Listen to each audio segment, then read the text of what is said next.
سلام حبيباتي، مرحبا بكم معي في وصفة جديدة. عندي سؤال لكم اليوم، جربتوا تقشروا العدس من قبل؟ ما عم بليش ولا بزاف يتابعوا الطريقة هذه. احنا في المنزل تاعنا هذه هي الطريقة المعتمدة باه نطيبوا بها العدس. تابعوا معي الوصفة بإذن الله حتنال إعجابكم. فضلا وليس أمرا اشتركوا في القناة وفعلوا الجرس بيوصلكم كل جديد. ما نطولش عليكم حبيباتي ونبداو الوصفة تاعنا. طريقة التحضير راهي سهلة خلاص. كما تشوفوا معايا هنا عندي كمية عدس. العدس تاعي أنا هنا نقيته مليح. عم بالكم العدس قادر تلقاو فيه حجر، تلقاو فيه قداح حاجة. هكا أنا نقيته هنا مليح. حنا عنا في المنزل هذه هي الطريقة المعتمدة، خاصة بكري كما كان ما كانش العدس الأصفر اللي يكون أصلا مقشر. كنا وما زلنا هذه هي الطريقة اللي نعتمدوها بنديروا العدس. كما قلت لكم هنا عندي كمية عدس، لازم تجيبوا كمية عمام. من الأفضل ما تاكم يكون سخون، ما يكونش مغلي، بصح يكون سخون، يكون سخون بدرجة حرارة مليحة. من بعدها حطوا غطيوا العدس تاعكم بكل بالماء وخليوا العدس تاعكم لمدة عندكم من 10 حتى 15 دقيقة. أصلا حبة العدس حتلاحظوا بأنها انتفخت، وتلقاو تاني القشور تاع العدس تاعكم تلقاوه يتنحى بكل سهولة.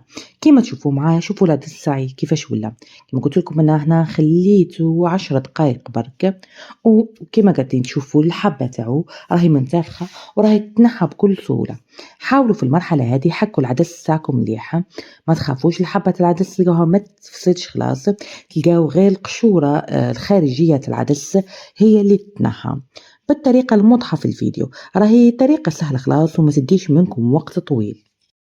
وهنا حبيباتي كما تشوفوا معايا يعني حكيت العدس تاعي مليح. هنا اغلب حبات العدس تاعي تنحات لها القشوره تاعهم. هنا زيد جبت كميه برك تاع ما كما تشوفوا هنا. كما تزيدوا تضيفوا الماء تلقاو أغلب القشور تاع العدس راهو يطفى من فوق. طريقة التنظيف تاعو باه نيتوايوه راهي سهلة خلاص. فرغوا الماء الزايد هذاك من فوق، تلقاو أغلب العدس تاعكم القشور تاعو هذاك تاعكم راهو يهبط في الماء. كما تشوفوا بالطريقة هذه سهلة خلاص. عاودوا كرروا العملية هذه قداه المرة حتى تلقاو العدس تاعكم نضاف خلاص من القشور اللي فيه. وانا كررت العمليه 3 مرات بك كما تشوفوا معايا، والعدس تاعي راهو نظيف. كما قلت لكم هذه هي الطريقه احنا اللي متبعه في المنزل تاعنا، نتمنى تنال اعجابكم. وروحوا دوك الطريقه تاع التحضير تاعها راهي سهله خلاص وما تديش خاص منكم وقت طويل. كما تشوفوا هنا عندي كميه عمام، الافضل ما تاعكم يكون سخون. نفرغ العدس تاعي. تقدروا هنا تحطوا انا كما انا حطيت السناريه برك، كاين اللي فضلوا تاني حطوا البطاطا، تقدروا تاني تحطوا البطاطا. وعندنا هنا كمية تاع بصلة.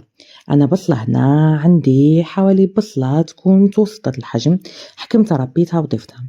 في المرحلة هذه ما نضيفوا حتى شيء، لا زيت لا ماء لا ملح. نحطوا العدس تاعنا يطيب بهذه الطريقة. في المرحلة هذه راهو ما يديش منكم وقت طويل، وتلقاو العدس تاعكم الحبة تاعو طابت. وهذا العدس تاعي حبيباتي بعد ما طاب، شوفوا انا عندي هنا حتى السنارية تاعي طابت، ما داتش وقت طويل، دات لي حوالي بالك 25 دقيقة بعد طاب العدس تاعي. هنا في المرحلة هذه نبداو نداويو البرمة تاعنا. كما هنا حطيت ملعقة كبيرة تاع طماطم تاع باطا، حطيت كمية تاع زيت، نصف ملعقة كبيرة تاع ملح، ملعقة صغيرة تاع حمار تابل، فلفل أسود. كيما عم بالكم بكل العدس راهو يحب بزاف الكمون. هكا حطيت 2 ملاعق كبار معمرين مليح تاع كمون بهذه الطريقة برك. ونحط البرمة تاعي نعاود نرجعها فوق النار.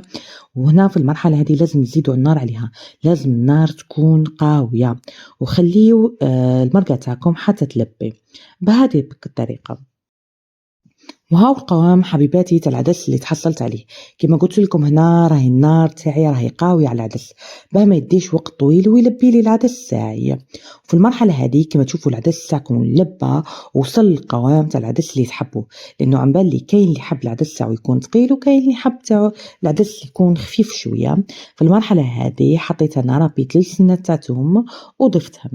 تاني تحبوا في المرحلة هذه قبل ما تطفيوا عليها، تاني تقدروا تحبوا تزيدوا تعاودوا تضيفوا الكمون، اللي حب النكهة تاع الكمون باه تزيد تبان قوية. وهذه هي الوصفة تاعنا، نتمنى تكون الوصفة عجبتكم. وهذه هي وصفتنا اليوم. طريقة التحضير راهي سهلة خلاص، وكما قلت لكم العدس راهو من أسهل الوصفات اللي ما تديش خلاص وقت طويل وما تحتاجش مهارة خاصة باه طيبوه.